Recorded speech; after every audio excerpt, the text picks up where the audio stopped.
Welcome to the Love Your Space podcast, where we explore the world of functional design and how it transforms your space into your own happy place. Whether you're a seasoned design enthusiast or just starting out, this podcast is for you. Join us as we chat with experts in their fields, from interior designers and chefs to artists and musicians, as they share their tips and tricks for developing an aesthetic and finding a vibe on a budget, discussing where people find inspiration and how they balance function and beauty. We'll also dive into the psychology behind why our surroundings have such a profound impact on our mood and well-being. So whether you're looking to spruce up your living room, organize your life, or simply get inspired, we've got you covered. Tune in to the Love Your Space podcast, and let's get started on creating a space you'll love to come home to. We are back with another episode of Love Your Space podcast. Today, I have a very good friend of mine on with us. Her name is Anissa Zajac. Anissa owns House 7 Design. It's an interior design studio or a firm. They specialize in large-scale residential homes. I don't know, one of my favorite things about Anissa is that she takes normal, ordinary homes and she makes them look beautiful, and they function and they look timeless. They're not super trendy. I don't know. You've got a great eye. So, thank you. This time, I'd like to welcome our guest, Anissa. Hi, Anissa. Hi. Thanks for having me. Yes, thanks for taking the time. How's your day going? So far, so good. All right. Busy as usual. We'll see how it ends up, right? That'll be the whole thing. So our show's kind of broke up into a couple of segments. In the first segment, we like to call It's Time to Peel Back Anissa. So I'm just going to ask you a couple questions, get some ideas about your style and work, and we'll just keep going from there. Well, my first question, I guess, is how'd you ever get interested in design? Like, what started you down this career path? I would say that I have been interested in design since I was a teeny tiny girl. I can remember as far back as like being maybe like 5 or 6 years old and going to my aunt's camp in upstate New York, and she had like this floral sofa, and I was like just enamored with it. And to the point that when she passed, I asked my mother if we could have the sofa from her house. And my mom was like, no, we are not taking furniture back to our house from her house.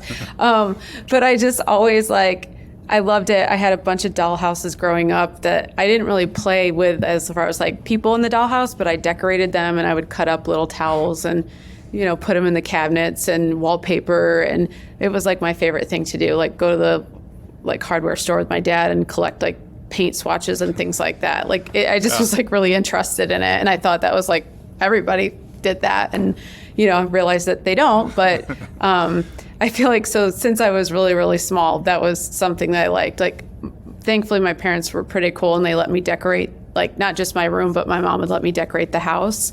So I would like get National Geographic magazines, and when they came, there was always like a piece of artwork that was printed on the back of them, and I would rip it off and buy frames and put them in the frames and hang them in the house. And yeah, my mom let me do that kind of stuff. So I feel like it's just, I don't know, I think kids are just born with certain talents and certain gifts, and we don't always figure it out, right? Because I didn't figure it out till much later in life. But yeah, I think it's always been there. I gotcha. No, that's really cool. I had no idea about that, so that's pretty fun. So aside from your interest then, I said earlier that you deal with residential, large homes and whatnot. What type of projects do you get the most excited about?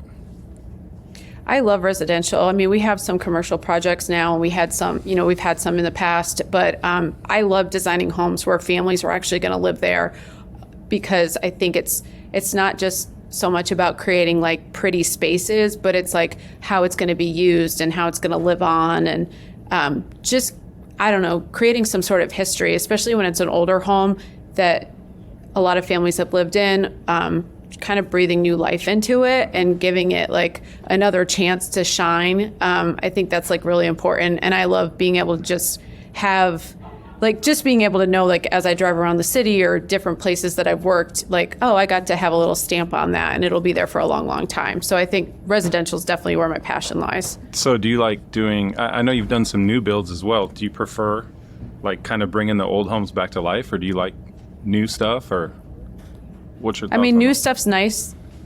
new stuff's nice just because it's brand new and you kind of get to start from scratch, right? Like most of the time we work with architects and we get to, put all those cool elements into a house right from the very beginning. But with that said, and I've always lived in old houses typically, and every time I do a new house for somebody, I'm always like, oh, that's so nice. Everything's so new. And there's, not 100 years worth of dust inside like all of the heating vents and everything, even though it doesn't matter how many times you clean them out, it's still going to be there, right? So there's like this niceness about the newness, if you will. But I really like old houses. I think it's really, really sad when you see older homes being destroyed so that they can build like new McMansions, if you will. And I think it's just really nice to be able to show your clients or just in general that like there's a lot of beauty in the old things and, that can be restored and it can be reworked and it can be made more functional. And it's just, to me, it is better to work on an older house than from the ground up new build. Yeah, I've got There's way more character. Way more character for sure. I've got a lot of friends that in the Meridian Kessler area that have redone homes, and I've got to see them recently. And I'd say one of the problems with the old homes though is that they built the house, then they added a box, like an addition, just a box, and then they added another addition, just a box, not thinking about how anything would ever connect. So that's probably one of the bigger challenges you have in these homes, right? And you can also tell typically like what time period it was added. Like that definitely was put in the 60s, and then they came along and did this in the 80s. And so, there's not like continuity throughout the home. It's like we needed a bigger kitchen, so we just added, we busted out that wall and we added a back part, but we didn't think about how it was going to flow into the backyard or any of those other spaces. So it has to be thought about as a whole. I mean, it's a complete story. It's not just different chapters you just throwing into the middle of the book. Yeah, it's so many of those old homes by us are chapters. They're not the whole story for sure. That's right. That's a good way to put it. So understanding this, like, how do you stay inspired? Like, how do you keep up with like latest trends or and with that, like, how would you describe your style over time? Like, has it changed much? Are you the same? What are your thoughts on that? So I would say my own personal design aesthetic or style, like, it's definitely evolved. It's gotten more detailed over time. But the funny thing is, I feel like when I kind of started as an adult doing design, I was very much influenced by a lot of the trendy things that were happening, because it was like social media was like new and people were showing all these like, blown out, overexposed like white houses, and there was a lot of chevron happening, and there was just different things that everybody wanted. Everybody wanted, like floating shelves, and it was a lot of that. Right. But previous to probably being influenced by a lot of the social media, like I always liked antiques, like my aunt's old sofa, right? Like I always liked antiques and vintage things and worn wood furniture and things like that. And I think that as I've evolved, I've gotten more comfortable, because I think when I first started out, I was a little insecure and nervous about what I was doing because I hadn't gone to a formal school for this and gotten an education. So I felt like I couldn't really back up what I was doing. So I kind of needed to do what was on trend at the time. But as I've gotten more comfortable doing design and realizing that people like what I'm doing, I've resorted back to what I've always really liked. And that's kind of, more modern pieces when it comes to upholstery and stuff, but then always adding vintage pieces in, which creates like a coziness to the home. Yeah. And I'm really way more about the feeling of the house than the looks, if that's even a way to express it. I mean, there could be a beautiful space, but if it doesn't feel good, then it's just not a good design, in my opinion. I gotcha. Yeah.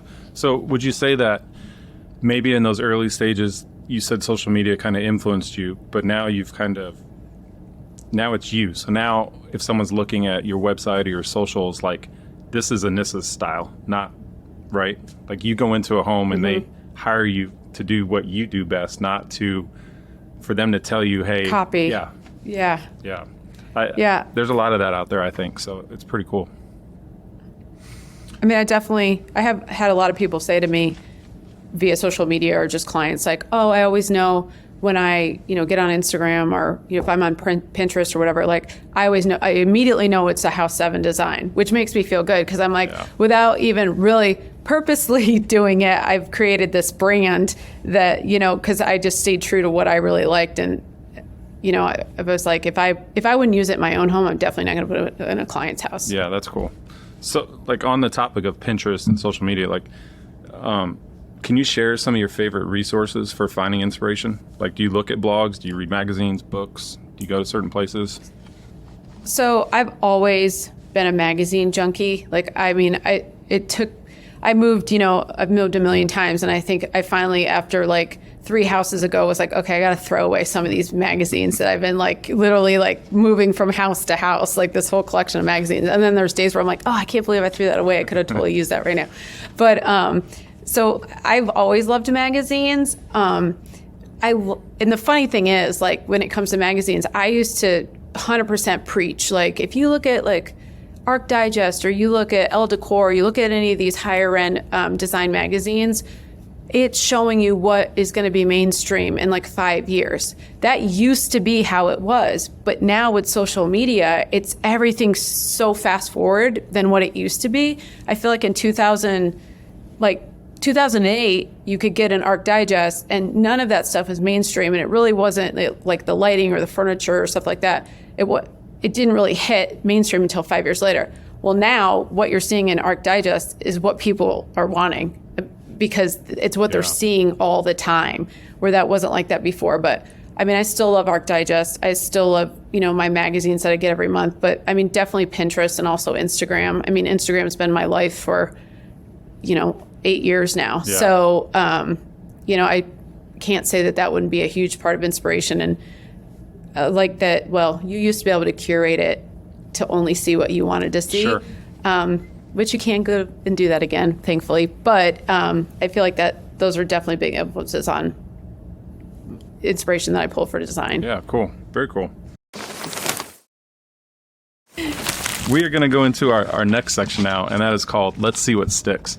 So I didn't prep you for this. This is just kind of fun. Just rapid fire, really quick answers. Okay. So if you could live in a different country for a year, where would you go? Italy. I knew you were going to say that because you just got back. Like, you loved it, right? I was just there. I know. Like, I read this and I was like, I bet you I could bet $100 she's going to say Italy. Did you have a favorite part? You probably know what I'm going to say for a lot of them. What'd you say? I might. Did you have a favorite part over there? Like, favorite area? I loved Florence because I love cities. But I love the fact that it was a tiny city. It wasn't like super congested. It still felt like a small town, but with all the amenities of a big city. Yeah. Cool. So, yeah. What would you rather be able to do? Talk to animals or speak fluently in every language? Speak fluently in every language. Man, that Mumford is going to be so sad when she hears that answer. I know. I don't want to know I don't want to hear what my animals have to say to me. The farm. Yes. Okay, last one. If you could travel to any era, what would you choose? Oh, this one's so hard. I would say, I don't know. This is a tough one. But the first thing that comes to mind is I would definitely go back to the 80s because things were so much easier then. And George Michael was alive, and I really want to see him in concert, and I never will get to. So I'm going to go back then. I like it. All right. So feel free to elaborate on any of these ones. These are more design. Those were just kind of for fun. Are there any design trends that you think are like overrated or overused currently? And why do you feel that way? Well, I mean, obviously everybody went crazy with the shiplap, right? So that was something but the thing is, we're still using it. So I think it just needs to be appropriate for the space. I think as far as like overused it was used in the wrong context. Like, people put shiplap in ranches, and I don't mean like a California ranch. I mean like a ranch in the middle of, urban. Yeah. Like America. Like, it just didn't make any sense. Trendy stuff. I mean, honestly, like, not to be like whatever about this, but I'm like, I feel like because I'm so specific about what I look at and how I style a home, that I don't really even think about the trends. I just kind of stick to things that I really like. I will say that color is back. Everybody wants color. And I like that it's back because I think using color and adding layers of texture, this is what sets people that said they were designers, 5-6 years ago, apart from people that are truly gifted designers. I'm not even classifying myself in that category. I'm just saying there's a definite difference between who's really like next level designer and then who is just kind of like, oh, I can paint everything inside a house white and use black and wood and it still looks good. Well, yeah, most people can do everything if it's all in the same color tone. Right. So and a lot of my original designs were like that, but that's what was really popular and that's what I liked at the time and that's what my clients liked. But I think now it's evolving into so much more. And if you're not good at figuring out like how all of that can be cohesive in one space, then it's not going to be, it's what sets people apart, I guess is all I'm trying to say. So you bring that a good point up. Like it used to all be white walls. Now color's kind of back. Like how would you, understanding that Walls Need Love is a wallpaper company, how do you feel about wallpaper and using it to introduce color? Is there challenges with that? Do you see people doing it wrong? Your thoughts? I mean, everything can be done wrong, right? It's all a matter of like what you consider wrong and what you consider right. But I mean, that's a good thing about design, right? If somebody's like, I think of Kelly Wersler, like as a designer, right? Mm-hmm. She does her hotels with tons of wallpaper and she puts a different print on every wall inside a hotel room, right? Like you've got your 4 walls and every wall is a different wallpaper. And big, bold, maximalist, right out there, right? Yeah. And I personally couldn't live in a space like that, but it sure is fun to stay there for a few days, right? And she's like, she doesn't give a crap, right? Like she just does it. And because of who she is, like everyone's like, this is amazing, right? And I think that within your own home, you have the capacity to do something like that. Like who cares? Like if that's what makes you happy and that's what feels good, because that's ultimately what design should do. It should make you feel really good, right? Yeah. So you should be able to kind of play around with wallpapers and patterns and texture and use it to what creates like this comforting place for you, because that's what your home should be. I mean, I love wallpaper. It's my favorite thing in the whole wide world. And I tell people all the time, like, if you're obsessing over what is the right wall paint color to pick, find some wallpaper that you're in love with and put that on your walls, and then just choose a paint color that, accentuates the wallpaper. Yeah. It's just, in my opinion, I think it's almost easier to use wallpaper than it is to try to come up with paint colors for a space. That's cool. I haven't heard that in that tone or in that way. That's a really good explanation. So follow-up question with the wallpaper then, though. When we bought Walls Need Love, my partner came to me and said, do you want to own another printing company? And I said, nope, I don't. But then he said, look, it's a wallpaper company, but don't think of it as a wallpaper company. We're going to turn Walls Need Love into an experience company. We want people to have a feeling in their home and love their space. And so I got really behind that because I thought that was a cool approach for wallpaper. And to that point, my question is, I tell people all the time that come to Walls Need Love and they can't pick out a pattern or whatever, and they're looking at either some of our crazy ones or maybe some of our more muted ones. I tell them there's certain rooms that you want to have a feeling in. Like your bedroom, you might want it to be cozy and calming, but your bathroom, go crazy, or a powder room, go crazy, or whatever. Do you design rooms like that where there's more freedom of expression versus how it feels calming wise in other rooms? Yeah, I mean, I wouldn't wallpaper personally a bedroom, especially the primary bedroom, in red, bold wallpaper, but somebody else might, right? You know what I mean? I think it really just comes down to your own personal taste and what your comfort level is. I definitely think that powder bathrooms or smaller spaces are definitely a place if you're a little worried about doing anything that you might regret later. Start small, work your way up. I mean, it's just life rule, right? Yeah. Start at a small space where you're not in there all the time. You're not sleeping in that space. You're not, spending the majority of the time in your space. If you're unsure about wallpaper, for instance, don't start with your kitchen. Start in a small space and ease your way into it. But I tell clients this all the time, and I was talking to somebody yesterday who was asking me some questions about how I choose things and how I work with clients. And one of the things, or the example that I use, is that I tell a lot of clients, if you're selecting items or I'm showing you stuff, different selections for your space, go with the one where you are immediately like, oh my God, I love that. And then stop. Don't think about it anymore, because I say it's almost like for a lot of my clients, I'm like, when you got married, you picked out a wedding dress. You knew, like, you've tried on 15 dresses, and then you tried on that one dress and you're like, this is the dress. I just know it's the dress. I said, you should feel that same way when you're picking things for your home. Like, I just know this. I love it so much. And then go with that, and don't go down the, oh, but what about this and what about that? Like, you don't do it with your wedding dress, that's supposed to be the most important, purchase ever, for this most important day of your life. Like trust yourself that you can make the same kind of decisions for your home. Sure. No, that's awesome. I love that advice.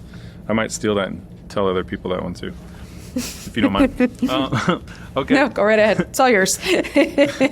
So like one last section here, just to help our audience. It's called Overrated or Underrated. And these are somewhat current design trends. So overrated or underrated on large soaking bathtubs. Oh, they're underrated. Everybody should have one. I spend the majority of my week in my bathtub. I love that. Heather wants me to get ours finished, so I can understand that one. What about... I can understand it too. What about dark kitchen cabinets? I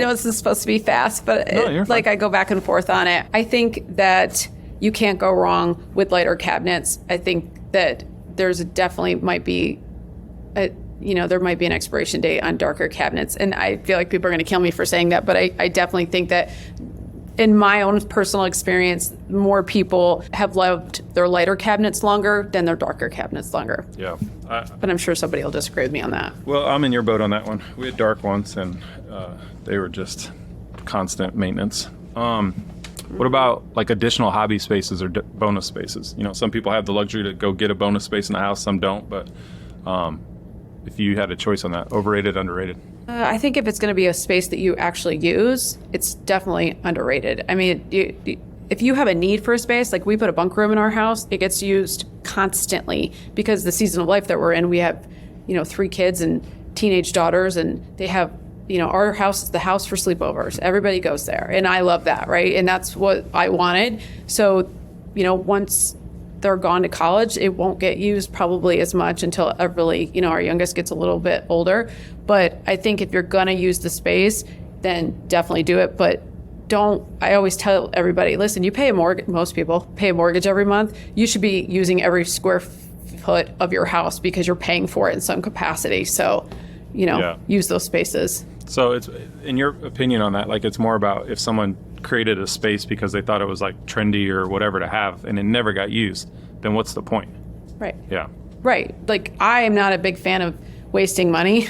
So, I'm like this. Instead of dumping all that money into the space that you're not going to use, why don't you buy yourself a really nice sofa that you're going to sit on, every day, 100 hours a week. Yeah. Or whatever it is. Perfect. Yeah. So we kind of touched on this earlier, but like all white walls in a home, overrated, underrated? I think it can be overrated.